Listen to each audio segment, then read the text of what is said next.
What's going on, guys? Welcome back to the Scotian Canadian channel. I got Tyler back with me, big Maple Leafs fan, and today we're going to talk the potential Canadian division for the NHL when they return to play here. Hopefully, I think the latest reports are sometime in mid-January to possibly February now. Not going to meet that January 1st timeline they were aiming for. Because of the COVID pandemic, the borders shut down. I think we all know this by now. And because of that, it makes it really difficult for the NHL to operate with their typical division lineup. So they're talking about a Canadian division with all 7 Canadian teams and then 3 divisions down in the States to accommodate travel.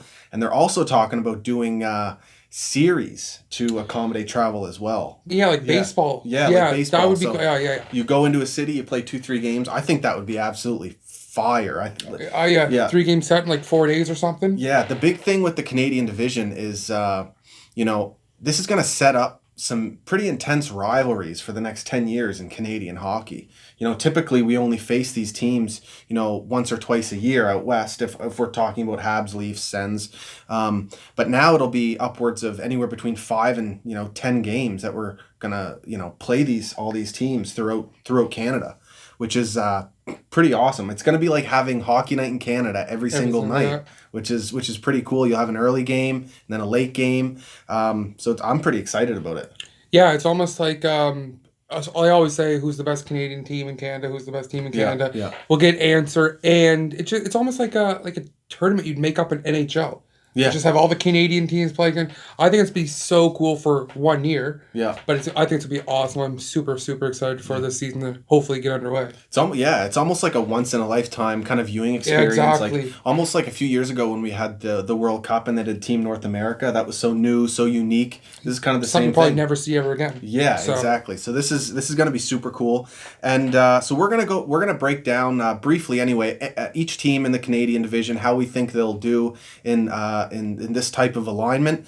And we're just, I'm rocking my, circa 2003 Zellers jersey. Yeah. I don't even know if Zellers, they closed down Halifax maybe even before 2003. Yeah, and I think this is one of the first jerseys my dad bought me. So yeah, just a couple, Canadian kids at heart, pretty excited for this Canadian division. So let's get right on into it. We're gonna try and go generally east to west, but we're gonna start with the Habs and Leafs, obviously, because those are our respective teams. So we'll start with the Habs. And so the Montreal Canadiens finished 5th in the Atlantic Division last season, went 31-31-9. And then in the return to play, beat out Pittsburgh, went to Game 6 against Philly, and were knocked out. They also just released their reverse retro jerseys. And, what do you think of the Habs reverse retro? I don't even know how to... I wish we would have looked up the year, but it was the year the Habs had the third jerseys. Right. With the baby bluish. It was blue. I know what you mean. Yeah, Koivu exactly. I think it was 2003 or 2006. I know exactly. The white jersey with the blue stripe. Yeah, I thought that was going to be the retro jersey, something along those. The thing is, when you look at it, it almost looks like a junior jersey, just like Spokane Chiefs have like almost the exact same jersey, right. And the Saginaw Spirit almost have the same jersey. It's tough though. Montreal's in a tough spot because they've had the same jerseys forever. Yeah. So I don't know. I'm not a Habs fan. I don't hate it by any means. Yeah. There's a lot worse out there, even in our own division. Yeah. Sure. So no, it's fine. I don't have any problem with it. Yeah, I'm with you. I don't hate it, but I also don't really have they love released the pants they're wearing with them? They haven't, and that's what I really want to see is the full kit, the full uniform, how that'll play out. I kind of can guess what it would look like, but once these guys get out on the ice in in warm-ups and whatnot, and I see the names on the back and whatever, I think I'll really it'll grow on me over time. But right now, looking at it, there's this thing in the back of my head where it's like the Canadians shouldn't be wearing blue. The first ever jersey they had was blue, but ever since then it's been white and red, pretty much the same jersey for 80 to 100 years.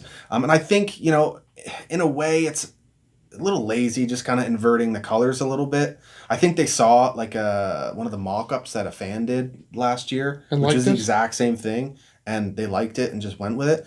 I can see why fans love it. It does look pretty clean.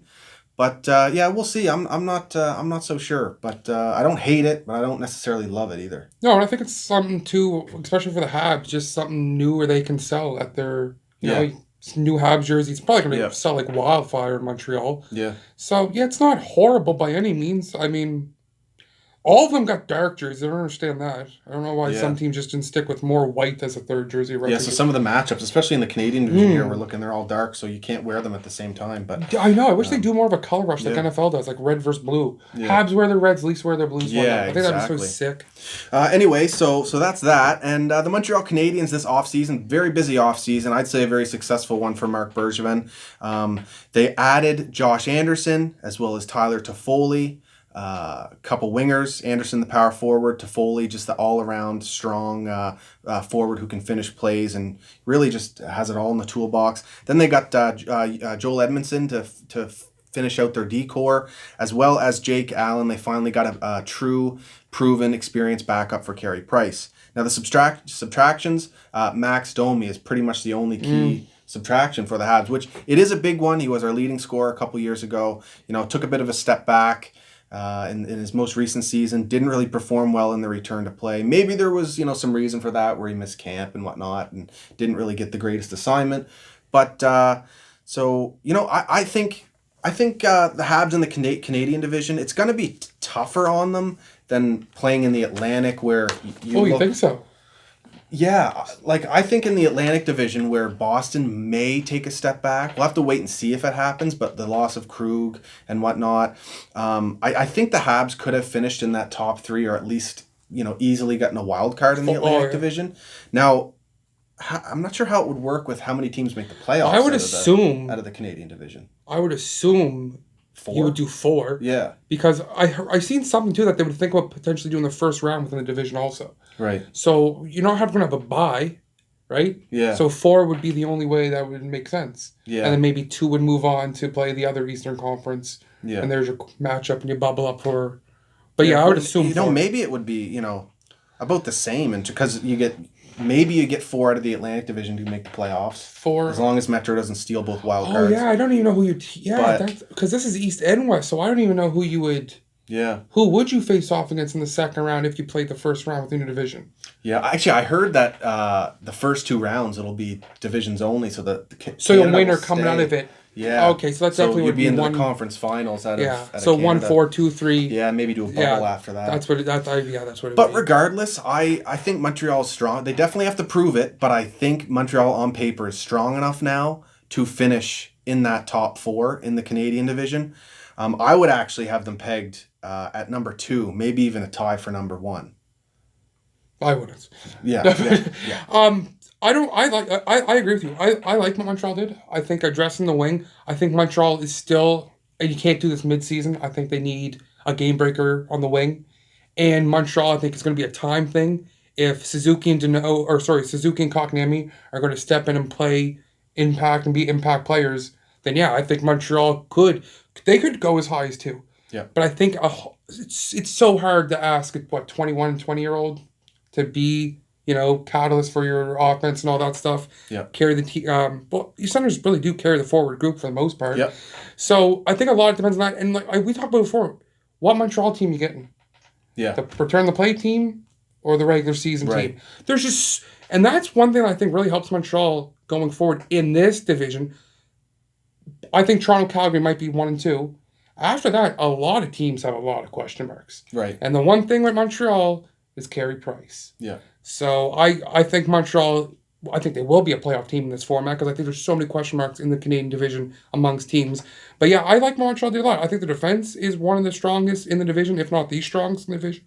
I mean, Price back there. And that's exactly why I'm not so sure we'll get the regular season Montreal Canadiens, because they've solidified the defense with Edmonton coming in as maybe a bottom pair or fringe, second pair D. They got the addition of Romanov coming in to really help on the defense as well. I think he'll be strong defensively for us and physically for us.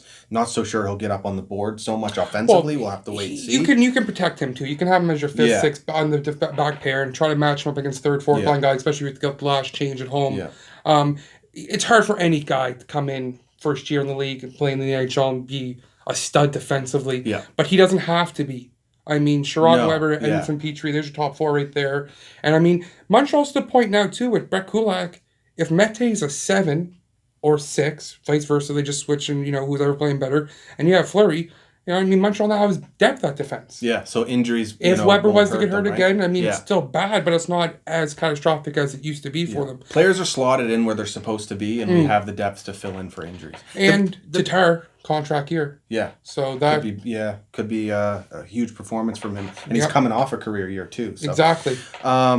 Now the reason why I think the Habs can finish top 2 and really match up well against the Leafs is, and really against any team in the Canadian division, I think a lot of Canadian division teams and Canadian teams struggle with depth.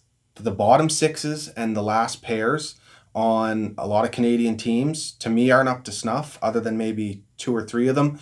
A few of them don't have solid backups, and that's going to be very important if we're in a condensed schedule. So, well, you can make the case 4 of them don't have legit starting goaltenders. Yeah. Let alone a good backup. Yeah. So yeah. And where we're matching up against, these types of teams so much, the Habs and a team like the Leafs, who I would peg in the top 2, are going to rack up points. And I think really what it'll come down to, and we'll get into the Leafs and the rest of the teams, but what it's going to come down to, who's going to finish, in my mind, in 1 and 2 in the Canadian division, if it's Habs-Leafs, is going to be those head-to-head matchups, Habs-Leafs. And I like how Montreal matches up against the Toronto Maple Leafs, coming off, we talked about this before, we never faced Anderson. Yeah. But, beat them 3-0 last season, performed better in the return to play. And, that's how I see that. No, I think Montreal could easily be top 2 with help from the other teams. Right. That's the way I look at it. I think they're definitely a top 4 team, even if everybody plays up the power minus Winnipeg. Winnipeg's the only team that I think if they were to get, I don't know how they're going to do it, but if they get a defenseman or 2, they're all of a sudden a 1 or 2 team in this division. Yeah. Because they have the offense, they just got no defenseman. Yeah. So I like where Montreal sits as of right now. Obviously, you got to play the games. And that's a whole different beast. If we do play series like they do in baseball, this isn't going to be like normal regular season. No. Fly in game, go to the next team. Where it's going to be 3-game series, it's going to be something to see. Oh, it's going to be not going to be intense. It's going to be very very good. Yeah, and before we go into the Leafs, this relates to both Habs and Leafs. If you look the last 3 years, matchups just Canadian teams, Habs, Leafs, and Jets lead the way in terms of points percentage. And that's for the Habs. That's despite having some pretty questionable seasons. We've dominated Ottawa. We've dominated the Canucks. We've broke about 500 against the Leafs, and fared well against the other teams. Edmonton has the Habs number, but that's definitely. And then if you look at last season Canadian matchups. Again, it was Habs Leafs leading the way. No Canadian teams last year were just that good. Like there was a lot of all the Western Canadian teams that made the playoffs had super, super big question marks. Yeah. Right? And they needed, either superb goaltending or they just needed to go on one of those runs. That was the only way they were going to do any noise in the West. So, I mean, it's not a stacked division by any means. There's great players throughout the division and on each team. But after the first few, there's a group that you don't know how it's going to go, and then you have all. That's what I have. Kinda. So it's going to be very. I can't wait for this. Yeah, it's going to be so fun. So why don't we go into the Leafs? So the Leafs finished last season with a 36-25-9 record, good enough for 3rd in the Atlantic Division. Yeah. And then they went into the return to play and were knocked out in 5 to the Columbus Blue Jackets. So not the the end of the season that Leafs fans would have been hoping for. And they also released a new reverse retro jersey. At first, first and foremost, the logo sucks. It's garbage. The Leafs have so many better logos to use than that one. Just the weird lowercase n and the why the logo does not have to take up the whole jersey. It's huge. Now the layout of the jersey itself is actually kind of growing on me, and it's the layout, yeah. Yeah, and it does look like a classic. Daryl Sittler scored the 10 points with those jerseys. I mean, whatever. So I think same as the Habs. Once I see them in the full uniform, I think it'll look good. But the logo just takes away so much from it for me, I think. Okay, the jersey dog shit. Yeah. Like, The concept's whatever. Like, I'm fine with that. Like, I had no problem with those old Leaf jerseys. I don't know why it's gray. It should be white. It makes no sense to me.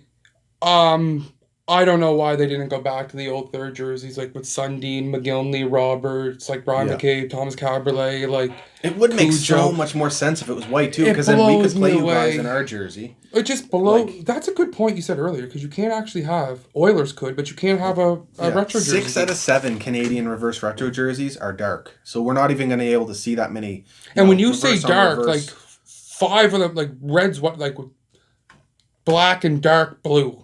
Yeah. Like not even. Yeah, I don't understand what the Leafs were doing with it. I mean, it's whatever. So much potential there. It could have been so Well, you have much better. I was so so many surprised. Yeah. retro jerseys. If you wanted to touch it up, like add a little flair to that, why is it gray? Yeah. Like, I know. it makes no And sense. it looks white in the pictures they first released, but when you go to buy one, the gray is looking pretty dark. It might look a little lighter once they're under the lights and on the ice, but yeah. That Maple Leaf ain't looking any smaller, I'll tell you that in the lights. So I mean, it was just a drop of the ball in my opinion. Because like I say, they have so many old jerseys they can go back to and so clean many nice them up. old logos. Well, It's weird. They're really trying to avoid that the Toronto Maple Leafs logo that they use with the clean lines that they use for so many years, like the Ty Domi years. Like Matt Sundin. it's like this one, but not as big and not as like yeah. yeah. It's like it's like Canada's logo almost. Yeah, like exactly. Yeah, and it's like they're completely trying to avoid that and forget that jersey as part of their history because of they struggled so much. well, that's what I'm saying. Like they wore those jerseys, and then the third jersey when they wore those jerseys were the white one with like the Maple Leaf they have now with the two blue on here and on the bottom the 2 blue stripes. But when they made playoffs, they would just wear those white jerseys for their home games. Yeah. And they were there with their normal blues. Yeah. So I just don't understand the gray. I think it's so ugly. Yeah. Especially as the Leafs. So what about the moves they made in the offseason? Well, yeah, and that's one thing that I actually really, really enjoy what the Leafs did this offseason was the depth. Yeah. I mean, now all of a sudden you have Bogosian. He might not even crack your top 6, but that's not a big deal for playing the new format or whatnot. I mean, you're going to need 7 or 8 defensemen. Oh, yeah. So, I mean, putting them where they're at right now is not a big deal to me. I mean, you have Sandin who's going to be on the outside, so he's not going to be asked to do much. He can just, even like, I don't even know if they're doing American Hockey League season. I don't know what's going on there. Yeah. So he can just, watch from above or just, no pressure on him. Mikko Lehtinen from Finland played in the KHL. Yep. He was almost a point per game last year as a defenseman. I forget the nickname they have. I see it on Twitter. I started laughing. The guy has a rocket. His team, Jokerit, they were actually very good in the KHL. Thing is, they had COVID hit their team. Really? So he might have played 3 or 4 games in the last month. Then they terminated his contract and he came to Toronto. Wow. You have Justin Hall, Dermott, Muzzin. The thing with the Leafs is they did not play last year at all. Maybe a stretch of a week with Riley and Muzzin together in the lineup on defense. Yeah. And that was the Leafs' biggest thing. So I love what they did at the back end. Brody, he's played with he's a partner of a Norris winning defenseman. Yeah. So he can play the supporting role fine. Up front, same top 6. Not a problem with the top 6 at all. Yeah. The bottom 6 now is where we can get a little... Yeah. There's just so many bodies I find that can play in the bottom 6 with Leafs. It's going to be a mixed match to find out who works the best. Yeah. Thornton, I think we were talking about earlier. I think Thornton, just not so... I think he can put up points. Right. Especially on the second power play unit. Right. Oh yeah. I think Brian Burke I'm a huge fan of him. I just got his book. I'm going to go into that. I'm pumped to read it. And I've loved that he's one of the few Toronto-based working for Sportsnet sports analysts, hockey analysts that actually gives his honest opinion about the Leafs, and he doesn't sugarcoat it because of the network he works for. And he's been right with me, and I've been right with him in some of the stuff he's said over the years in terms of the Leafs. The one thing, he's not a fan of this Joe Thornton signing. I got to disagree with him there. I like it because the Leafs desperately needed very strong leadership in that locker room, and Thornton will bring that for a year. They lost Marlowe, who was a key to that a couple years ago, and personally, I'm not a big fan of John Tavares as captain, and I don't think Matthews is much of a leader either. So I think Thornton will be huge for that dressing room, and that it's a guy you just can't say no to, and a guy who will demand, Well, from everything you read about Thornton, he just genuinely loves hockey. Yeah. Even at the age he is, he's played hockey his whole life. He just still is in love with the game of hockey. Yeah. And that can just, rub off on people. I don't know if however many games he play, he's not going to play every game this year. So I mean, people see Joe Thornton and think Joe Thornton, he's washed up. It's like, yeah, he's not this. He's a shell of what he used to be, of course. Right. you're not asking to play Yeah. 20 minutes a night. I mean, some nights you're going to rotate Spets in the lineup, him in the lineup, maybe you flip Spets on the wing. Power play is going to be mostly what he's going to be vital for, and in the locker room. So Yeah, that's I'm the thing. not. So I can kind of somewhat see why some people would say the Thornton signing doesn't make sense, but I think he'll have such a strong impact offensively and with his leadership that, it makes sense. I think Spets is still one of your strongest penalty killers. I don't think Thornton can come in and jump in on the penalty kill for Spets. Spets' problem is Spezza still thinks he's the skilled player that, I mean, I love Jason Spezza. He just turns the puck over sometimes just so much. Right. But that's just a whole different story. But I think you can play Spezza in the wing too. I mean, he's a bigger body. He can win puck battles. Kerfoot, I mean, I don't see the Thornton staying as a third line center. I know that they were told he could be the third line center and whatnot. I don't see that just being a thing. I think Kerfoot's going to be the third line center. Yeah. But the good thing is too with the bottom six now is you have a lot of speed, but you have mixed in now some size. Like Engvall, big body, can skate. Thornton, big body, can skate. Yeah. Simmons, big body. But now it's a little more, it's not like the old fourth line that before he got Kyle Clifford that was just speedsters, you just chuck them out there and it's like, when it's a battle along the walls or in the corners, they're not just doing their job. So I like what they did with the bottom six. A key is going to be what Wayne Simmons you're going to get. Well, even so, with these cap hits and where these things, like, if Simmons comes and poops the bed, it's like, it sucks as things where you're not going to get his physicality, but it's not like a thing where it's like, the season's ruined because Simmons didn't. Right. It's not like David Clarkson. It wouldn't hurt you long term, and it's not going to hurt you. But you would still mean you still have a weakness in your bottom six. Well, that's where I think Pierre Engvall, he can just take the step and he can realize to himself, like, I'm big, like I'm 6'5", I can skate like the wind. I just got to get on the forecheck. Yeah. And I don't know if these guys aren't capable of doing it as much as it's not a systematical thing. Right. Like we've heard Kyle Dubas say before, I'm not worried about the big booming hit while the play's going this way and the hit's down in that corner. Yeah. So it's just a systematically thing. Like, I mean, look at Mikhaev, 6'3", 6'4", big body. No one's pushing Matthews around out there. He's an ox on the ice. Like, he's just strong. I know what you're saying with the grit, and that would be a loss. But I mean, Zach Hyman's a gritty guy, and you can always maybe address at the deadline with a 1-year deal or like when someone on an expiring contract, pretty much no cap hit. But I mean, I like what the Leafs did. At least, listen, as a Leafs fan, I think all Leafs fans know this. Regular season really doesn't mean much anymore. Right. It honestly doesn't. Well, I think they can still dominate in the regular season here. Well, it just doesn't mean anything. You can go to last year, they made it as a wild card. Yeah.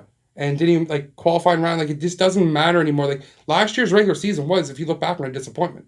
Right. But nobody cares because it's all about the playoffs. They got the playoffs, they got lost, and what we worry about is the playoffs. They weren't a great team in the regular season last year. Right. Like, by no means were they guaranteed to be a playoff team before all this happened. Yeah. So, as a Leafs fan now, it's just about seeing what they do in the playoffs. Because, I mean, especially in this division, they're going to be a top 4 team for a joke. Oh, yeah. Easily. I like the Thornton signing. I think TJ Brody is definitely going to help defensively on your decor. Yeah. The thing is, you're losing the offensive points from Barry, but maybe between Brody and Lettinen, as long as he fits well in the NHL, you might replace most of that. Well, those will considering the forwards he has. And those will just be Morgan Riley's points back from the previous year before he gets hurt last year. Right, and the Simmons signings make sense, especially if he works out. But yes, and I think down the middle, not just speaking of the top 6, but in general, down the middle, the Leafs are very, very strong and experienced. The weakness I see, though, is just the wingers. You're hoping for Simmons to rebound. I do like Engvall. I like Engvall a lot. But the fourth line, like Jimmy Vesey and Boyd and Vesey, and I'm not sold on. I don't think Vesey, honestly, I don't, unless he just turns a corner and becomes a good 17 goals or whatever. I don't see VC being in this lineup every day at all. Yeah. I have him written down just strictly because he's on their cap. And then you got Robertson, though. He might put up the offense, but is he going to make mistakes? Is he going to cause some goals? I think all young players will be, but that's why the good thing is the third line matching up. Anderson's the guy I'm excited to see, Joey Anderson, the guy they got from New Jersey. Because from all accounts, everybody compares him to a Zach Hyman player. Right. So he's not going to score goals. Yeah. Zach Hyman does score goals, but he's not going to be the guy like Zach Hyman's going to score goals. But he can do the dirty work. Big forechecker retrieving pucks. Yeah. Yeah. So. And the D, I think it's rounded out I think that Definitely he's a bit lot better than Yeah. that. Like, we don't got to see Marty Marincin. I know, eh? Like, Jeez. well, you probably love seeing him. Well, yeah. But I'm just like, we don't got to see that guy It just anymore. never made sense to me. Every year they kept re-signing him. They still kept him. Well, But but he's not going to crack the top. He's not even. I don't have him in the Unreal. top 8. So Yeah. Captain Johansson losing those two, that sucks. But yeah, I mean, depth scoring might be an issue. Right? That could be a thing. That could be a thing. And Kapanen and going. Now this Barabanov depth kid guy scoring from and Russia, he's going to be Yeah. X Factor. He played for SK in Moscow. He didn't play in the KHL this year. I guess he must have stayed here training. He's another guy because the Leafs have had a little bit of success with these Russians. Mikheyev, I know Zaitsev got traded, but at the end of the day, Zaitsev is an NHL defenseman. Yeah, oh yeah. Lou Lamoriello just gave him a horrible contract. Right, yeah. So, I mean, the Leafs have had success with these guys. So, if Barabanov can even just be a Mikheyev from last year, even just a step below, I think that's an awesome third-line winger. Yep. So, and then the strong goaltending, of course, as well. That's a good point. We don't get to see Hutchinson for any amount of games. Yeah, you've got you've got one of the better starters in the Canadian division and a really strong backup. Contract year. Yeah. And the thing the Leafs did, and I'm telling you, because this is what has Leafs fan, you just start thinking forward. Leafs have Aaron Dell as a third string goaltender. If the Leafs need to address the need, Justin Hall makes $2 million. You can get rid of him. Jack Campbell makes $1 million something, and Dell makes like $500,000. Right. So there is room to potentially make a move. Juggling. Yeah, like if you want to fix six events, and if Simmons doesn't work Right. out, and you want to get so the Dell move is very interesting. I mean, I loved getting him as a third goalie because that opens up the door where you could potentially. Yeah. So yeah, I like what the Leafs did. Yeah. But like I said, it's all about playoffs now. Yeah, for sure. First place. Got them finishing first. Yeah, and I have them finishing first as well in the regular season, or tied with the Habs. I honestly think we're going to be neck and neck the whole season. Your guys' top 6 will be what carries you with the improved defense and your goaltending. I think Habs rolling 4 lines and exploiting the Leafs bottom 6 and maybe the bottom pair D. And the goaltending matchup's about even. So it's going to be an interesting matchup. I think the big thing is now the Habs have some size, so they might be able to even beat up on the Habs or the Leafs top 6 a little bit too with Josh Anderson in that top 6. Maybe intimidate the Matthews. Who was Josh Anderson playing with? Do you know? I would say Josh Anderson would be playing with Nick Suzuki and Drouin to start. Yeah, I'll take that matchup, Drouin and Suzuki. And I think the thing with the Habs, the Habs might have. Definitely don't have you guys matched in terms of offense in their top 6, but I think they can defend better enough to keep up with that top 6. Yeah, potentially. The thing with the Habs are fast. I will give them that. Like I said, it all depends. It all depends on what Habs team shows up for next year. So why don't we now move on to the Ottawa Senators? So the Ottawa Senators have been busy, and last season, you know what? I'm not even going to bring up the record because it's absolutely embarrassing, and they didn't even qualify for the 26 team playoff or whatever it was. Dude, they wouldn't have qualified for the American Hockey League playoffs. Just an absolute joke. But they've been busy in the off season, and I'm intrigued by what they're doing. They finally committed to an actual rebuild. The Duchesne trade a couple years ago makes absolutely no sense, but they moved away from it. And, they've really gathered up some high quality assets. They have a ton of draft picks in the next draft. They just drafted a bunch of players, and they have a ton of young, strong players on their NHL roster right now that'll continue to get better. But it's still going to be a long time before this team's ready to compete, at least 2 to 3 years, I'd say, before they can really start to climb the standings. No, I agree with you. I like what Ottawa has done. I mean, Ottawa is the butt of everybody's jokes in hockey. And all joking aside, I mean, really unfortunate what happened. I mean, you're a goal away from going to the Cup Finals. Yeah. Then whatever happened in that locker room between Hoffman and Karlsson, the locker room get divided. Guys wanted out of there. It was just unbelievably misfortunate how it happened. It could have been avoided. Ottawa has such a great history of drafting and developing their own guys. Yeah. So, their owner, Eugene Melnick's a clown. He sucks. Pierre Dorian, I think, is doing a hell of a job. He gets shit on, and I don't understand it at all. I think Pierre Dorian's doing an awesome job considering the circumstances. Yeah, having the owner that he has to work with. Dude, I was up in Toronto. I was up in Ottawa 2019 season to watch a Leafs game. They don't have warm water in the bathrooms. So I was just joking around. Waiting for the warm water to wash my hands. I just made a comment to the guy next to me. I was like, Melnick cut the hot water off. And he said, we haven't had hot water here since the World Juniors. So I think it was like 2011, whatever it was. So yeah, that Trying guy to get that sucks. power bill down. Well, dude, that game, that's the embarrassing. chant was sell the team. But yeah, the Wow. rink is so far to the city, so like they need a new rink and everything. So that Yeah. it's just a mess. And Pierre Dorian, I think, is doing a hell of a job, all things considered. Yeah, finally, able to commit to a rebuild, and he himself was a really strong scout for a long time, and he's become a really good GM. Yeah, just drafted a couple players early in the 2020 draft, Stutzel, Yep. Jake Sanderson. Jake Sanderson. So yeah, and they, on the roster still, Thomas Chabot has become a very strong top pair defenseman in the NHL. Especially considering the D partners he's had to work with. He's a very special player. He's definitely going to be a number one if he isn't already. He's phenomenal. Yeah. They've got Brandstrom there on defense, Drake Batherson up in the forward core, Colin White. So looking at the roster right now, the Ottawa Senators wingers actually don't look too bad. They picked up Dadonov You know what in it the almost looks offseason. like? Their bottom six is like bang on. Yeah. You know what I mean? They got the team for bottom six, Dadonov top six, Kachuk top six. You got the centerman that can be, it's just going to be the high end guys. But like you said, they're not, like when you look at them on paper, it's not like you're looking at a shambles. Like last year when they didn't have a full roster of NHL players. You know these players. Yeah, now they've got a full roster of NHL players. Definitely down the middle, guys are playing above their head. Of course, I got a lot of respect for Chris Tierney. He's a great NHL center. Maybe not the ideal guy you want in your number 2 spot. Colin White over time is, I think he's a legit third line center, like on a good team. Yeah, I like Colin White. But then the wingers, like you just said, like Kachuk, very strong. Dadonov, they're gonna try Alex Galchenyuk here. I would love to see Alex Galchenyuk rebound. Low risk, high reward. Yeah, it's unfortunate that it's could potentially be with the Ottawa Senators, but would love to see him get back to his old style, get up on the board, start putting up some points, and I'm looking forward to see Stutzel play as well because he was highly touted. But all that said, they picked up Matt Murray in goal, which was a nice move. I think that's just good for like guys like Brandstrom and like Chabot because at the end of the day he's still developing. If Logan Brown makes team, God knows. He should have been made the team years ago. It seems like now.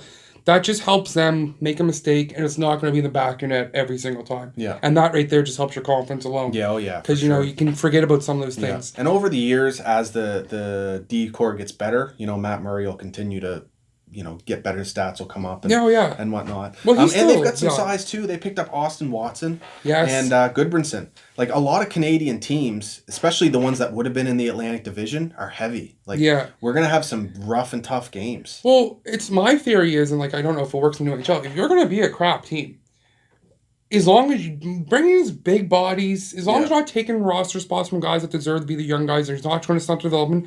And like you said, having Austin Watson out there in case, stuff happens and, you need people to back me up. Eric Branson, love him too. Another guy, huge. Brown, if he plays it, he's another big body. Yep. Balsters, I like him. He was part of the Carlson trade for San Jose. Yep. They do have players there. I don't think any of them are going to be, obviously Stutzel, Kachuk is on a different level. They're totally different. Yeah. They're the high-end guys. Batherson, I think hopefully he could end up being a top 6 guy. With Ottawa, it's just patience, keep drafting well, and just keep developing. Yeah. There's no expectations, I don't think. Yeah. You don't want to be a doormat. Just you want to create an identity and be hard to play against. That's all you can ask create for. An identity, create that culture. That's a great point. And Ottawa does have that. Is there any chance at all they can surprise in the Canadian division? No. No.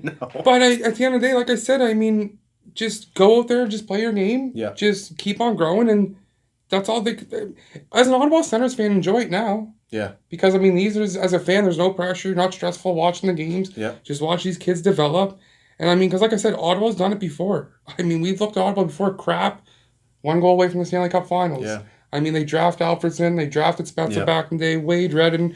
I would just hope that by the time these guys are entering their prime and looking for money, that Melnick pays up. And why waste all that time drafting and developing to let them walk to somewhere else? That's the big issue. Mark Stone, who then goes on and he's, going on cup runs with Vegas. Yeah. Carlson now with San Jose, which they're not doing so well, but still, They have to figure out that rink thing. Because like I said, when I was up there the other year, it was no joke, 95% Maple Leaf fans. 2 nights later, Tampa Bay was in town. And I mean, you know how stacked Tampa is, and there might have been 8,000 people in the building. Yeah, it's brutal. It's such a shitty drive out there. Building, it's all Habs fans. Yeah, another home it's game. such a shitty drive out there. You can't just go over, walk out, have a beer across the street. They have to figure out their arena thing because I mean, that's a team that I could be seeing going to Quebec City here if it doesn't get figured out. Yeah, I know. And it's a shame. Pretty cool. It's a shame. Yeah. So yeah, I also would have them pegged 7th in the Canadian division. And probably 7th by a bit. Yeah, the Canadian division is pretty strong, and I just don't think they match up well against anyone in the division. No. Yeah. And that's the thing too. I mean, some of these guys, you know, if Galchenyuk does have a good year, you can maybe flip him.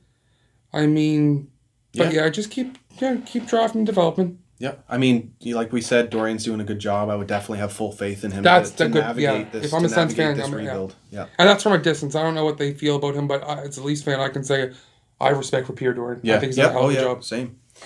It's too bad you can't say the same about Mark Bergevin. I don't hate him personally. The Sens also released a reverse retro jersey. Now this one, I love that they're going back to that old logo in general on their normal jerseys. They're going back to that. Thank God, because the one they had just. I think one's a black jersey too. Yeah, I think it's white and black is like their colors. Yeah, so the new jerseys back to the modified, modernized old logo. Is huge, but the reverse retro in general, I don't mind it. It's kind of plain, but I think with a full uniform, it'll look pretty slick with the black and red. I don't mind it. I you know what? Honestly, I love when teams just have the two colors on their jerseys. Yeah. I mean, it might not look like Senators. I mean, normally they don't just have they normally have white also. But yeah, I don't mind the red jersey at all. Yeah. Not a whole lot to say about this reverse. Maybe I would have went for the old ones though. When they had like the red and white and you know what I mean? Like the old... Oh, right, yeah. Yeah, maybe that, but no, I have no problem with it. I take the jersey that they usually have the O on and stick that logo on it. That's right, like the Ottawa 67's jersey, but have the O on it or something. Yeah. But that's just whatever. I don't mind it at all. Yeah. It's definitely a lot better than some of the other ones. Yeah, for sure. Yeah. So now I'll move on to the Winnipeg Jets. So last season, 37, 28, and 6, good enough for 4th in the Central. Then in the return to play, they got knocked out by the Calgary Flames in the qualifying round. I just love the Winnipeg Jets so much, and I don't mean like for them going forward. I think they're just a bunch of like, it's like a football. They're just like a bunch of dogs. Yeah. Like to have what happened to them, like Trouba wanting out, leaving. Yeah. Dustin Byfuglien retiring. Myers going to Vancouver. All at once. Yeah. That decor. That's how you can. Yes. And for them to do what they did. To compete. Exactly. Hellebuck was just unbelievable last year. I love their forward group. I love their mixture of speaks to their coaching and how much they've bought in. I love everything they do there. Yeah. I just wish they could get over the hurdle. Love the Paul Stastny addition. You actually have a legit second line center. Yeah, exactly. Bring in someone who wants to be there clearly. And then you have a really strong center for Patrick Laine to play with. And now he's no complaining now. Yeah. Okay? Like, just go out there, play your game, and just, like, come on now, grow up. Yeah. Like, sometimes we can't decide who we want to play with. Yeah. Love Adam Lowry. Oh, me too. One of my favorite players. Perfect guy to slot in the third line center role. That's what I have. Like, I have them down the middle. They're awesome. They could potentially, I guess, use a bottom six winger, a left or right side. I mean, Perreault's kind of whatever. Especially with Brian Little injured. I'm not even sure what his injury is. He is it's a long-term one. Yeah, I'm not sure how long that'll go in. Even if it would be nice to see him come back and just be a third line center. He's still capable of doing that. Yeah. But, I don't expect anything. Their biggest thing is the defense. Their defense sucks. Yeah, it's brutal. It's as soon as you get past that first pair, which the first pair is actually extremely strong. First pair is questionable. Well, I think it's pretty strong. I love Morrissey. Yeah. But I mean... Like, did Pionk play above his head? Pionk put up some intense Pionk's still developing too, right? 6 goals, 39 assists for 45 points and 165 hits. Yeah, I like Neil Pionk. I thought people like kind of overlooked him when he came back away from the Rangers. Like, I don't mind him at all. Yeah. And Sami Niku, he's another guy with his locks just flowing through the back of his helmet. Yeah. If he can take a step forward... I don't know how you address getting somehow 2 top 6 defensemen, and one has to be a top 4 defenseman. Yeah. Probably 2 top 4 defensemen. 2 top 4s. Depending on how... I mean, Heinola is quite young. Yeah. So depending on how he can step in. Offensively, he'd be there, but can you rely on him to play against... Logan Stanley, he's another guy. Right away? He's been projected to be in the lineup for a while now. He was a top pick. He's never really... So these are the guys that have to... I have in mind Nathan Bully. I didn't know he's a fighter. Goes to Winnipeg and all of a sudden scraps him. Yeah. Well, we've seen him with the Sea Dogs for a while. Yeah. But he's changed his, the type of defenseman he's adapted to originally what was. he has to do to stay in the NHL. Yeah, he's going to be, a bottom four, maybe bottom pair, shut down, heavy physical guy. Yeah. And he's playing it well so far. Nice. I'm happy that he's been able to carve the way out an NHL career 100%, 100%. I mean, good for him. But yeah, unless they figure out their defense situation. Actually, I shouldn't say that because, I mean, they played in one of the toughest divisions of hockey last year and missed the playoffs by 2 points. Yeah. Now they don't got to play Dallas. They don't got to play Nashville. They don't play Colorado. Yeah. Now you substitute all of a sudden now Ottawa, Montreal, Toronto, Eastern teams. Yeah. I mean, I think it says a lot about the coach and Paul Maurice. But until I love Winnipeg so much. I just want them to figure out that defense until they do that. Yeah, I absolutely love their top six. Me too. Scheifele, Blake Wheeler, Kyle Connor, just all of them absolute studs. Kyle Connor is so underrated on a national level. Yeah. I know Winnipeg fans know how good he is. Yeah. But he's just and he got some attention in the playoffs, but then they got knocked out so early. Same thing with the year prior. Mm-hmm. But yeah, Scheifele, becoming he is a very strong center. I think he's got to be in top 10, top 15. Top 10, top 15. Yeah, exactly.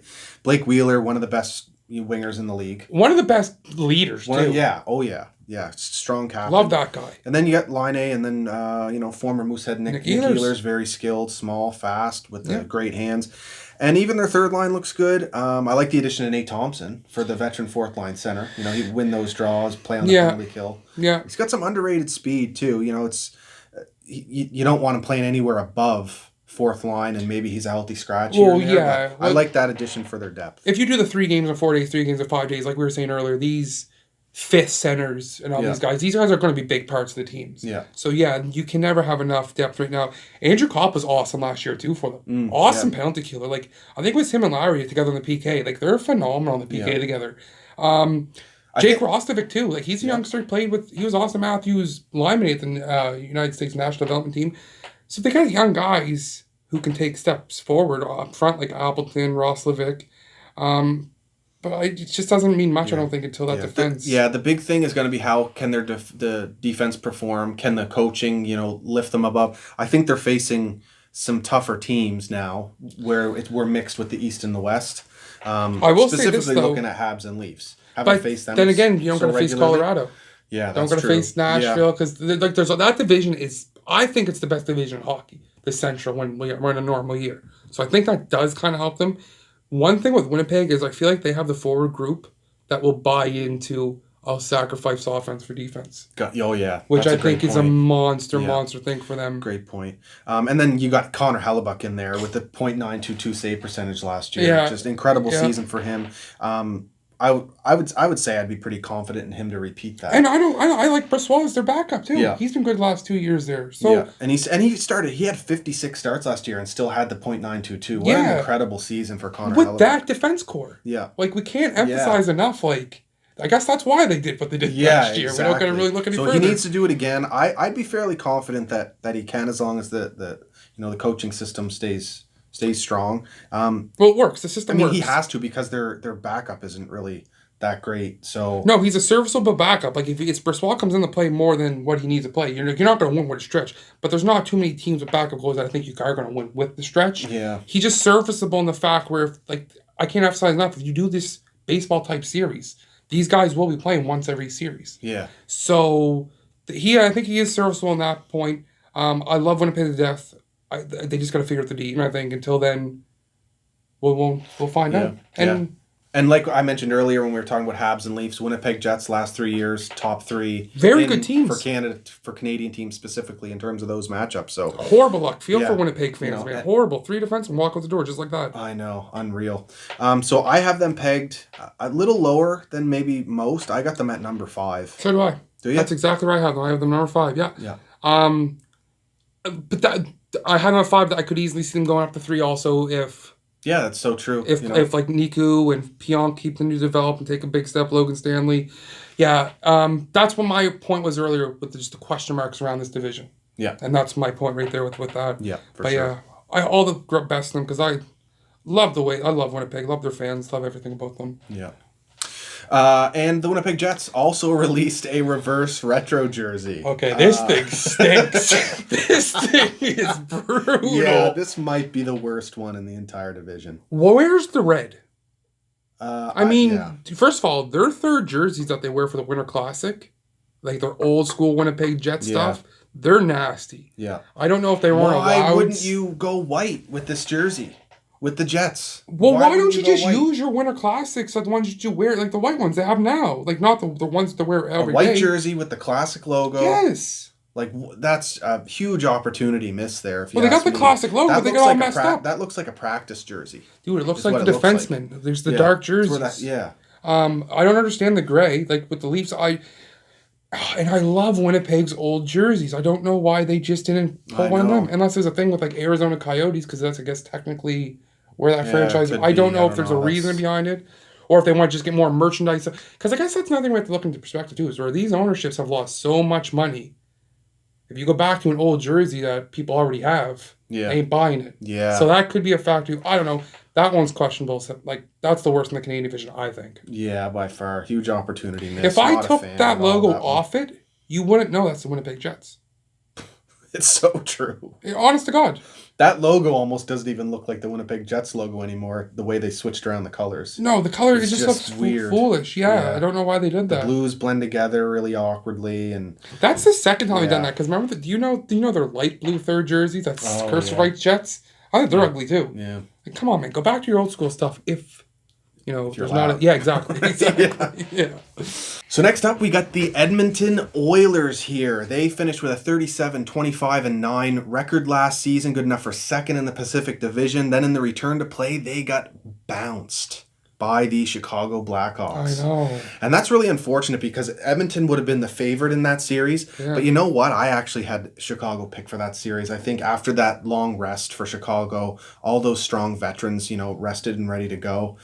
All the experience they had in series. I wasn't surprised Edmonton getting bounced like that, but it's still very unfortunate for a team with such high expectations now with McDavid and Draisaitl really trying to compete for so long. So unfortunate to see that. I know I'm a big Edmonton Oilers fan. Back from the run. Yeah, huge run to face Carolina and narrowly missed the cup. And, Joey Moss, huge loss for that fan base too. Rest in peace, Joey Moss. Lots of good memories seeing that guy belt out the Canadian anthem. Gives you goosebumps even just thinking about it. Amazing fella. So that was pretty sad for that to happen. But so the Oilers also with a reverse retro, the only white one in the league, and it's nice, but it looks exactly like their regular ones. So don't mind it, because that was an actual Oilers jersey. I think when Gretzky first got to Edmonton, they actually had orange jerseys. I could be wrong, but I'm pretty sure they did, and then they moved. I'd almost prefer that than I don't mind going way off. I hate their orange jerseys. So do I. And someone has to explain to me. I wish I could talk to these people.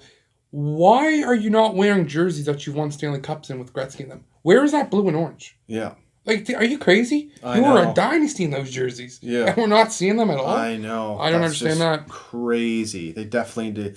Those oranges are hideous. Probably one of the ugliest jerseys in the league. And it's fine for a third. On camera at all. Dude, it's too bright. It's way too bright. You can't see the number barely. Like, it's just, they're awful. It's like an NHL created jersey. Yeah. But this reverse retro, I like it. Yeah, it's clean. It's clean. Yeah, it's old school. It actually looks like a retro. Yeah. It doesn't look like, I have no problem with it.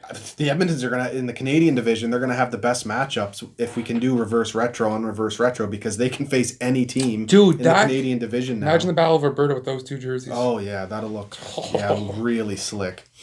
Success for the Oilers reverse retro there. Now, in terms of how they're going to, how their offseason went, how they're going to compete in the Canadian division, they got Jesse Puljujarvi back, which is nice. Hopefully that relationship will get mended. He's been killing it in SM Liga. 53 points in 56 games his first season in Europe there, and then 12 points right now in 16 games in this season as we wait for the NHL to return. So good to see him back. I think that's a position of need for the Edmonton Oilers, getting that power forward that can finish. So that'll be a great addition as long as he actually performs in the NHL this time. I can't see why he wouldn't. No, I think the first time was a lot of like he wanted a bigger role because they didn't play him right away. I think it's always a good sign when the guy's willing to come back once he leaves, if he's willing to come back, Yeah. that shows that he wants to be there. He's willing to do that. So I think that's a huge thing for the Oilers.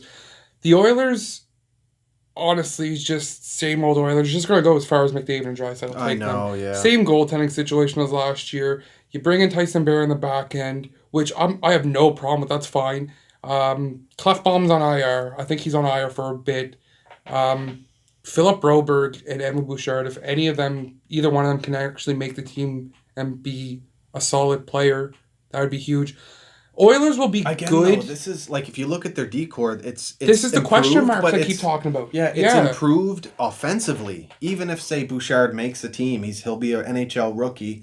You got to expect some growing pains there. 100%. He might get up on the board a bit, especially considering who he's playing with on the power play and just the forward group in general. He's got that nasty shot. But same thing with Tyson Barrie. You add him, you're going to get a ton of points offensively from him.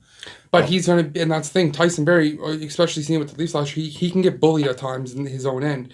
I like Bear. I think he was. I thought he really came to forefront last year. Yeah.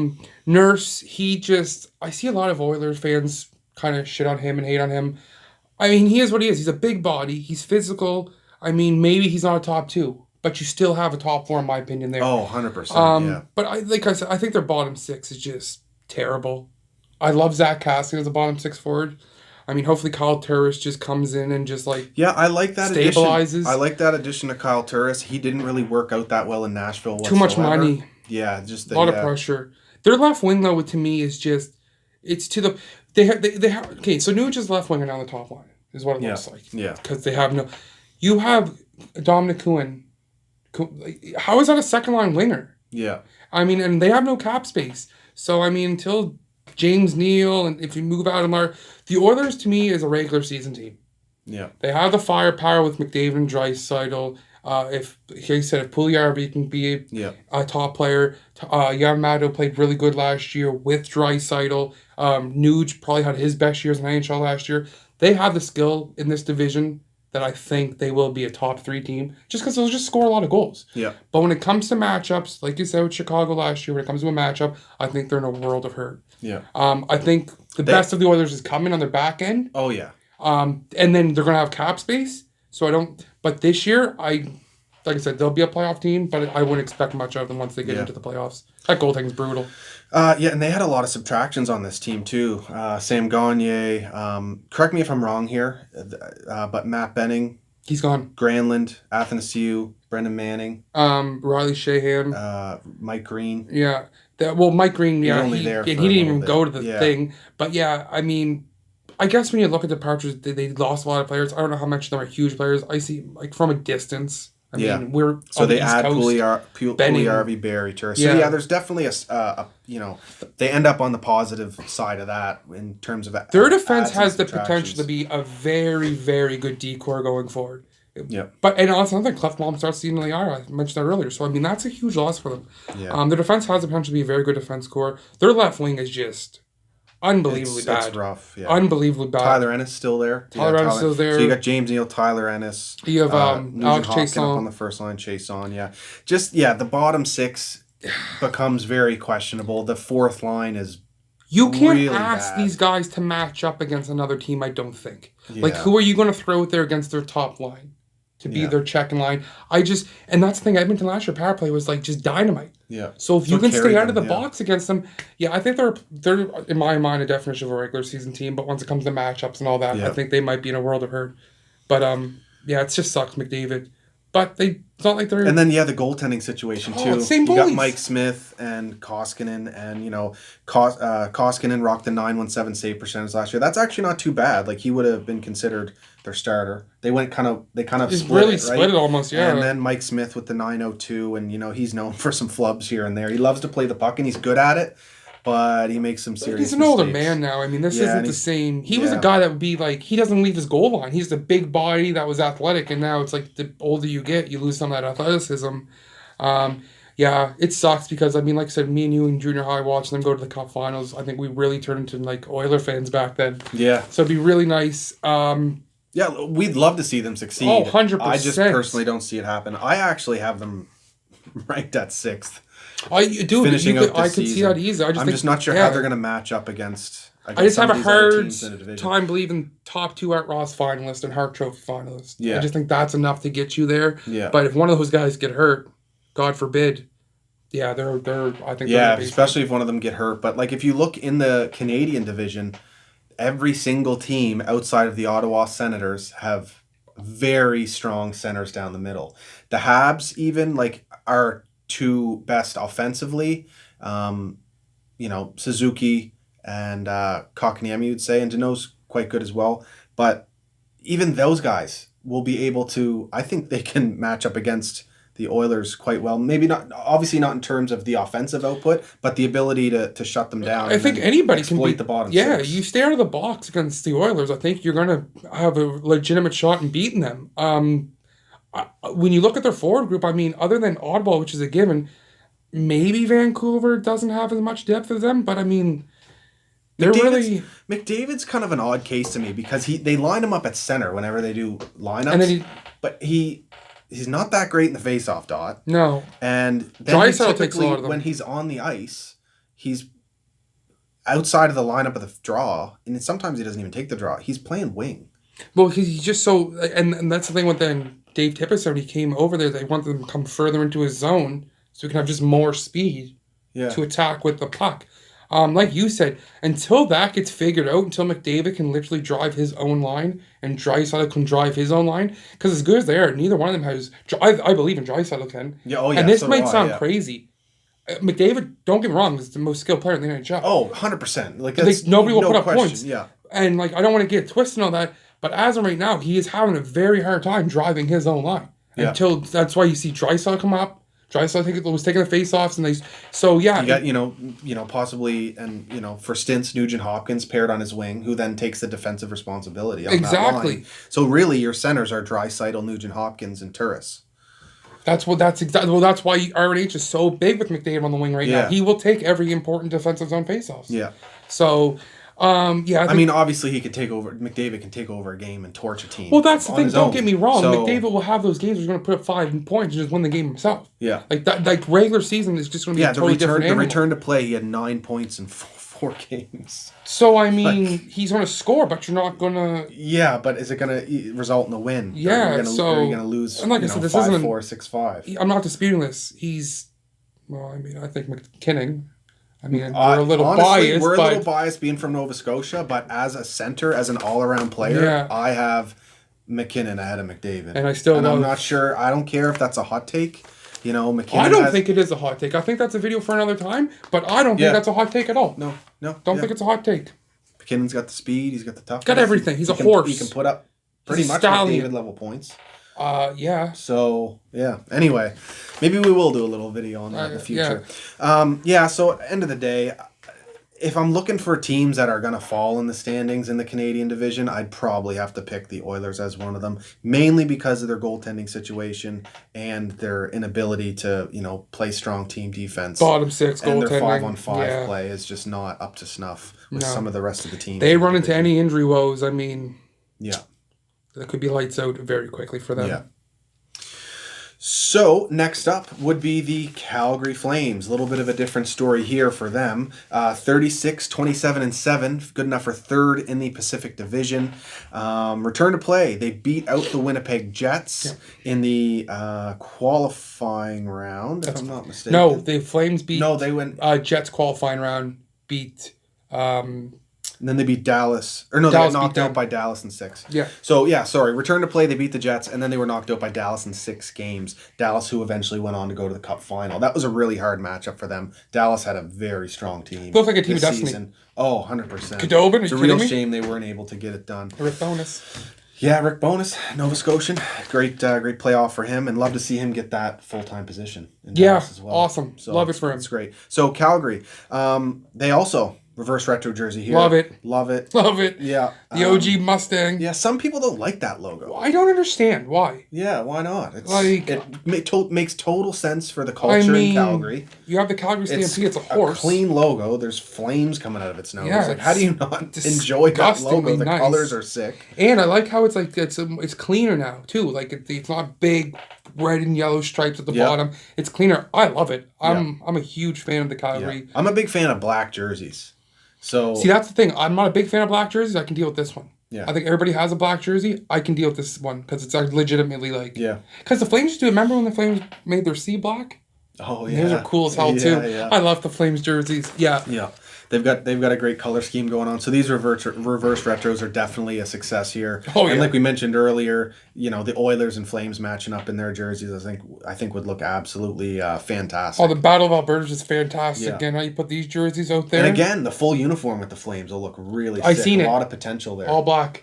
Nice. Black pants, black helmet. It's sharp. It's sharp. Right on. So congrats to Calgary on the success. You won there. this, I think, for the Canadian division, in my opinion. Yeah, they probably think did. so. Yeah, I did. Yeah, either them or the Oilers, but at least the Flames went with an alternate logo and whatnot. So yeah, 1A, 1B. Maybe they do win that. Yeah, for I the love Canadian it. division. And this is they've made some pretty big moves. However, for the most part, out of the two moves they made, the rest of the roster is almost the exact same, and they are a very successful team. The year prior had a good return to play.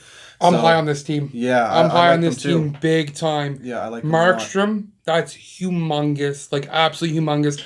You lose Brody, which is sucks. You may not get a player at Brody's level, but Chris Tanev. Tanev is a very loves Tanev, man. respectable Shuts it defenseman. down. Oh yeah, Yes, block easily shots. top four, great Awesome. leader, and he'll get on the board too. Valimaki, I'm super excited to see him now in a full season. Love Anderson. Love Rasmus Anderson. I love how the edge he plays He's coming with. along well. Yeah. 22 points last season. I actually I love their decor. Maybe they could use a sixth defenseman, maybe a fifth. Help Valimaki out. Yeah, definitely. Love their defense core. Love the goaltend now. Riddick, he's actually not a bad goaltender. And now as a backup, I think he's going to be a very good backup goaltender. Yeah, very sure. good backup goaltender. Love the thing with the Flames. Obviously, we all heard about Johnny Gaudreau's woes in the playoffs and Sean Monahan and all that stuff. You can't really address that right now, trading superstars right now. Yeah. I would love at some point to see Calgary get a second line center, slot Backlund down to the third line. Yeah. Because I think Backlund's a third line center. He legitimately might be the best third line center in hockey. And I think a left winger. I think Calgary is an off season away from legitimately being a cup contender. Yes. Yeah. I really, really, really like what Calgary's doing. Definitely a big reason for that is absolutely stealing Vancouver's players. Markstrom. Yeah. Markstrom from Vancouver. That's I so cannot big, believe man. they were able to do that. This is one of the biggest rivalries, in the Canadian division, in the West, right? I know you have the Battle of Alberta, but Vancouver, Calgary has always been Edmonton was bad tight for so long. Yeah, so to take their starting goaltender and, really the key to Vancouver's success the last couple years. Unbelievable. Great move for Calgary there. I love that. And then Tanev, you lose Brody and then you get Tanev. So maybe you lose a little bit of defensive ability maybe there, a little skating. And then you gain a little bit of offense because Brody's offensive game last season wasn't. No, Brody. I think in Brody's the a better past. skater and all that, but Tanev is a legitimate. He just seems like he's always positionally sound. Yeah, I think he's perfect for Giordano. Yeah, definitely. And yes, their forward, their top six is fantastic. I love Elias Lindholm. He actually plays some center too for them. He was actually right wing, a very good trade. Him and Hanifin for Dougie Hamilton. Yeah, that worked out for both teams. That was a nice trade. Yeah, it really did. So, and then so again, another Canadian team with strong centers down the middle. Sean Monahan, Sam Bennett took the ability to have Lindholm there. Took a good step forward last year. Yeah, Dylan Dubé looked awesome in the playoffs, and that was huge for them because I don't know if he was a first round pick or not, but Captain Canada World Juniors when they won it in Buffalo. Yep. But I love Dylan Dubé, so if he can slot up and be maybe a top six and be able to move to the left wing, even third line, you need third line players. Yeah, and Mangiapane, very respectable season. Very fast 32 player. points, 68 games, looking real good. He's a legit good bottom six player, so that's what I mean. If you can get a left winger, maybe slot him down, maybe you move Luch, get Nordstrom from Boston. He's a good player. He knows his role. Very good from Boston, all Boston players. Derek Ryan as well, a very strong center. Thought he was, but to play in your bottom six or on the fourth line, right? Josh Levo, not a bad pickup. The guy can score. I don't know how consistent he's going to be, but the guy can score, can chip in, play second power play unit. And then you get the Matthew Tkachuk factor. Well, that's the thing. They didn't have him in the playoffs last year. Yeah, that's so now you add him to the mix. I know, and what a fantastic player that is. I love that we're seeing this type of style come back into the NHL, especially in Canada. These matchups are going to be incredible. It's going to be rough and tough hockey with a ton of skill added onto it as well. Every team Well, he has lit the size, match has skill. for the Battle of Alberta. He single-handedly got that thing going again. Yeah. I mean, what he's done to Drew Doughty is hilarious. I mean, I'm saying this now, and you're saying this now, but imagine Habs. We're gonna hate this guy. We've for only 1 year if we meet them. year. But when we go back to the old alignment, it's only, like Brady only have to deal with one brother. Yes. Oh my god. You know what though? I don't. And think of that too. The brothers facing off against each other in the same They got to division. fight. Why That'll wouldn't be you? amazing. The Primo brothers fought. You guys should just fight. Yeah, instead of just once or twice a year, you got the Kachuk brothers going at it. That's really exciting. Yeah, that's and awesome for the parents if they can cross the border and get up here to. Yeah. Because you see them play a lot against each other. Yeah. I love Calgary a lot. I mean, like I said, left winger, maybe a depth defenseman away. Markstrom, I'm telling you, that was such a huge pickup for them. Yeah. So I actually have them finishing second. Yeah, I got them at third. Yeah, because you have Habs second, right? Habs second, so I got Leafs, Habs, Flames. But honestly, that top three can interchange depending on how the season goes, depending on injuries and whatnot. But very strong team. And I look for Goudreau and Sean Monahan to come out next year just flying. Like on piss and vinegar because, I mean, it's not, Johnny was not good in the playoffs last year. No. So, I mean, look for those guys to really come with determination. Yeah. Interesting that they still are rolling with Jeff Ward as a coach, though, eh? And he got the full-time gig. He's going to stay. Yeah. He is. I really, really, really like Calgary. And, I mean, I think the left winger and the depth center, that's something you can actually address in mid-season. Yeah. So, I mean, unlike other teams that their needs are tougher to address, like Winnipeg and getting top four defensemen. Yeah. You know what I mean? Edmonton's not addressing all their stuff. So Calgary, they're what they need. They can address. Yeah. Limited to no weaknesses in Calgary. It's going to be... yes, man. If Markstrom does what he did in the playoffs, this is a scary, scary hockey club. Yeah. And they've proven before they can go on a run as an 8 seed. So just get in. That was also I'm getting so hyped up for this Canadian division. Just thinking about all these matchups here. Just play hockey. Yeah. Like, just have home hockey. Like, let's get this going here. I know. Wait till the World Juniors over first, though. Yeah, exactly. So, and we're going to get into that, too. Yeah. So, next up would be the Vancouver Canucks. Yeah. And they finished last season with a 36-27-6 record, good enough for fourth in the Pacific Division. Return to play, they beat out Minnesota, they beat out St. Louis, and then they lost to Vegas in the second round of the actual playoffs. So great season for the Vancouver Canucks, but they have lost some significant pieces. And they've brought in some significant pieces, but are they going to gel? So this is my thing. This is when I get a kick out of when I see people when your team isn't good or not. It's like, oh, let's bring in some bad contracts, maybe for picks and all that, which is, we'll get maybe a prospect will take on a bad contract, or we can afford to just throw money around. They didn't trade for any bad contracts. They just signed... Well, Brandon Sutter, I don't know why they paid him that much money. That blows me away. Jay Beagle, why you gave him 3 years at like 3 point something, just blows my mind. Anton Roussel. So 2 years ago, you gave this money away, and it doesn't seem like much. Now, fast forward 2 years, 3 years now, when Quinn Hughes was good, all of a sudden, Patterson stepped in the lineup, and this is a playoff team. You had Markstrom walk. Tyler Toffoli had something going there. Yeah, wanted to be time. there. 10 points in 10 games. Yeah, he walks. You lose Chris Tanev. Yeah. And, I mean, they didn't bring back Troy Stretcher, so I'm assuming they just didn't want him back. I don't know, because, I mean, if Thatcher Demko isn't what... I know, right? And they're banking on it. Thatcher Demko in the playoffs performed very strongly, like insane numbers. Dude, you can't repeat that. Like, this kid can be the top proven. Of his... Yeah, he's coming in fresh to the return to play. Is he going to do it over a full season or even half season if, the condensed schedule? Hope so. Whatnot? That's a big question mark. And then they bring in Braden Holtby, who is coming off, a season and a half from questionable goaltending. I'm sure he has it in him to rebound, but does he have the defense in front of him to back him up? That's the thing. I don't mind the top four. Yeah, I don't mind the top four at all. I don't even mind the... Oleg Uelevi, I don't know whatever happened to him. Yeah. I have no idea whatever happened to him. Like, I mean, that sucked because, I think it was 10th overall pick. So that was, 4 years ago now out of London? So that sucks that I love the Nate Schmidt pickup. I mean, their top four, like you say, it's not horrible.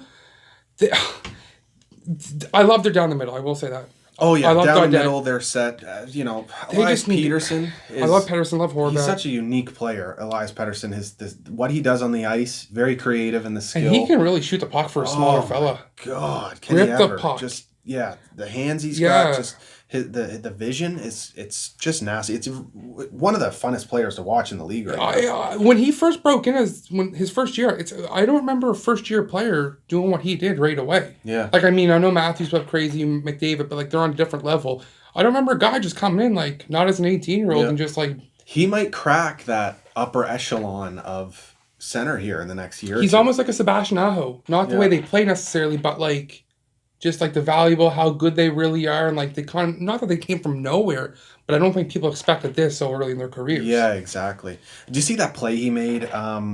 I think it was in the return to play where he's coming around the net and he hooks his knee on the net on purpose so that he can spin around the net till your turn. And slide the pass. Yeah. That was just, I've never seen anyone do that before. Even that's like very, very creative. Like he has a one-timer for a thin, slender guy. Yeah. That is he's an elite hockey player. Yeah. I think, and I love the Miller pickup last year. Oh my God, JT Fantastic. Miller. And he plays some center too, right? Yes, he does. Like he's, I was hoping the Habs would get him, and it didn't quite go that way. But yeah, fantastic. Awesome, player. Great fit. Yeah, they have 4 legit top 6 players. 72 points for Miller last year and 69. He was awesome, and it's unbelievable. When you find someone who's a free agent that can slot in so comfortably with your superstar player. Yeah, and like because we see teams try to go to get someone to play with that superstar player, it just doesn't work out. Yeah, so that was huge for them.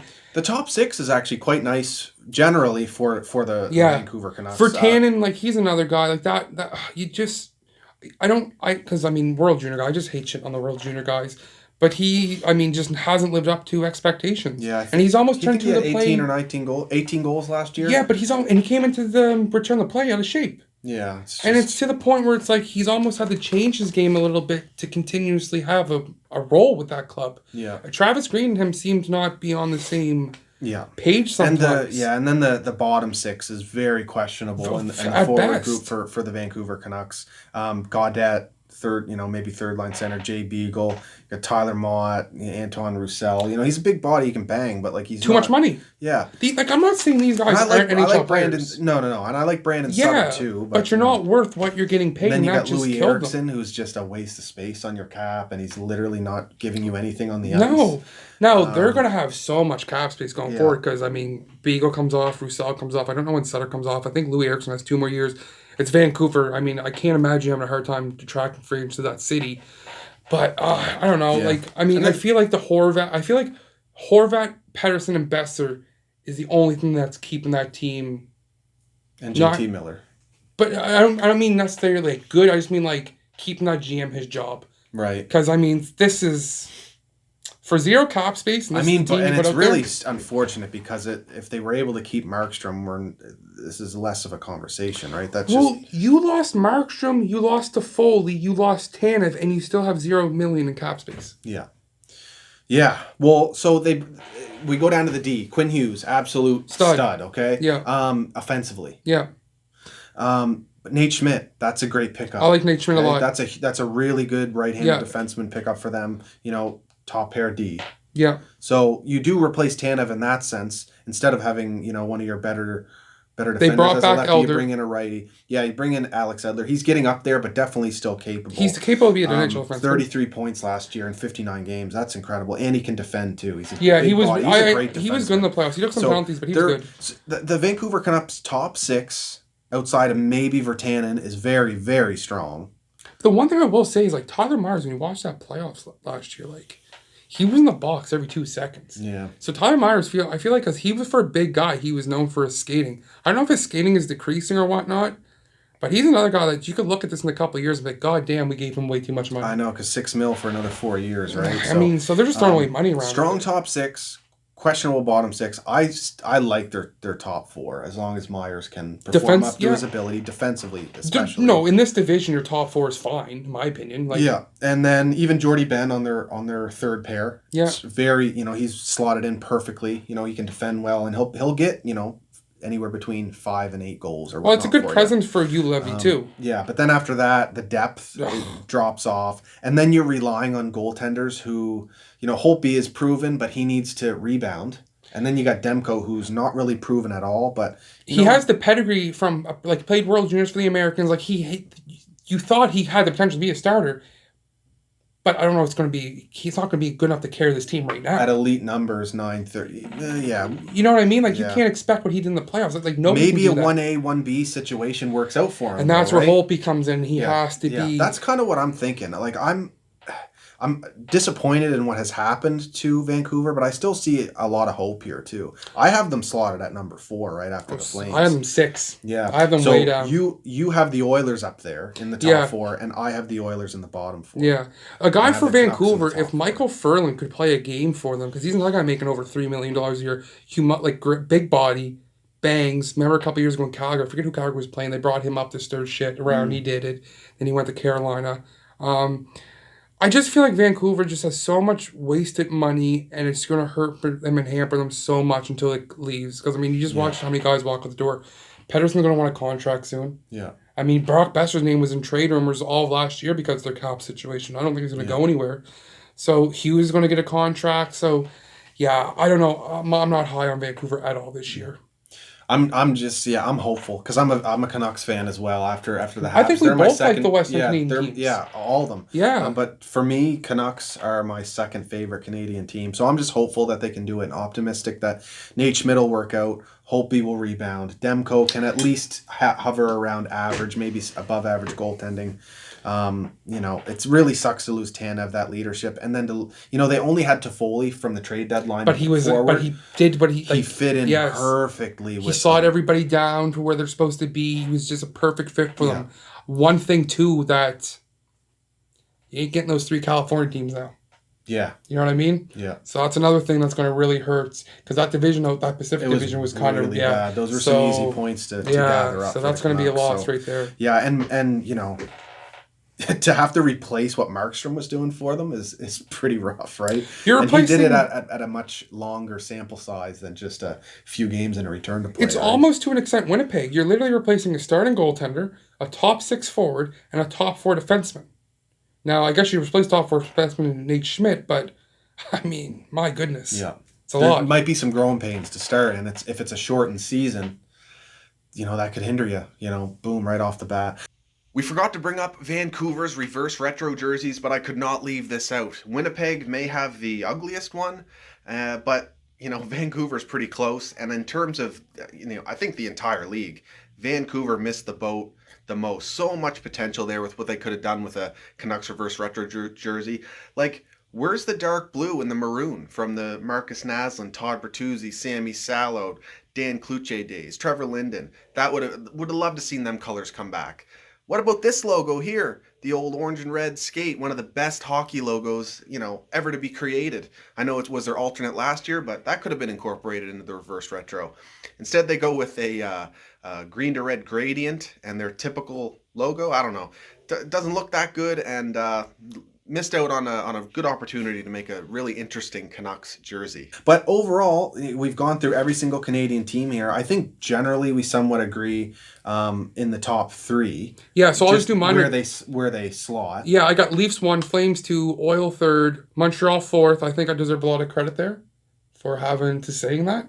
I feel like you thought I was going to have Montreal a lot lower. Yeah, I thought you'd have them lower, to be honest. And I'm seeing the Habs show up lower on a lot of lists, and it's just absolutely absurd. So all you got to do is look at how they've performed against Canadian teams the last few years. Gambling websites too have them way down, despite them having bad season, they've performed very strongly against Canadian teams, and they've only gotten better. So So I'll give you some credit for having them in the top 4. No, a lot. I definitely think they're going to finish ahead of the Oilers. Yeah, I just think the Oilers skill. I just think that's just going to put up a bunch of goals. That's Montreal 4, Winnipeg 5, Vancouver 6, Ottawa 7. Right. So our top 3 is... Fine, if that was that way, at least Habs first round. Oh my God! Can you imagine? It's that way, that's the biggest thing we need. And look what that other matchup is. Battle of Alberta. Yeah. So, I mean, if you're not rooting for my standings, there's something wrong. Oh, yeah, I see what you're saying. Battle of Alberta and then Toronto at Montreal. Yeah, that would be lovely. So for me, Leafs first, Habs second, maybe even a tie there. I don't even think Habs getting first is out of the question. I think we match up against the Leafs very well, and I think that could make the difference. It just depends on how we perform against really the Flames, Canucks, and You don't Oilers. want a situation where you lose that to would be Buffalo. that Was would it be Buffalo last year? Detroit. Detroit last year. Yeah, That's Detroit, what it was. New Jersey was Yeah. our weakness. Two terrible teams. Leafs, Habs, Flames, then Canucks, because I'm just hoping they can get up there, and then the Jets at 5. But like we mentioned earlier, the Jets could climb up depending on if they buy in again. I'm with you. 4, 5, 6 to Yeah. me is just so. Even It's 3, so 4, 5, tight. 6 is so And to me. then, It's so weird. Yeah, Oilers I have down at 6th, and mainly because of their goaltending and defense, and then Sens in the last place by a mile. So Yeah, that's how it lines tough. up. But this is going to be absolutely fun to watch, and I can't wait for it to start. As long as it does actually start. I hope people really, really just enjoy this, because I mean, this is really going to be something very, very cool. And I haven't heard too many people hating on it, so that's really cool. Yeah, I think it's gonna be really fun. Yep. We just need a season. So that's about it, guys, for our talk on the potential Canadian division in the NHL. I hope you enjoyed that. And if you like these videos, hit the subscribe button and the bell for notifications. You can follow me on Twitter at Scotian Canadian. Cheers, guys. Go Habs, go. Is that in the video? Yeah. That's bullshit. Go Leafs, go. Leafs.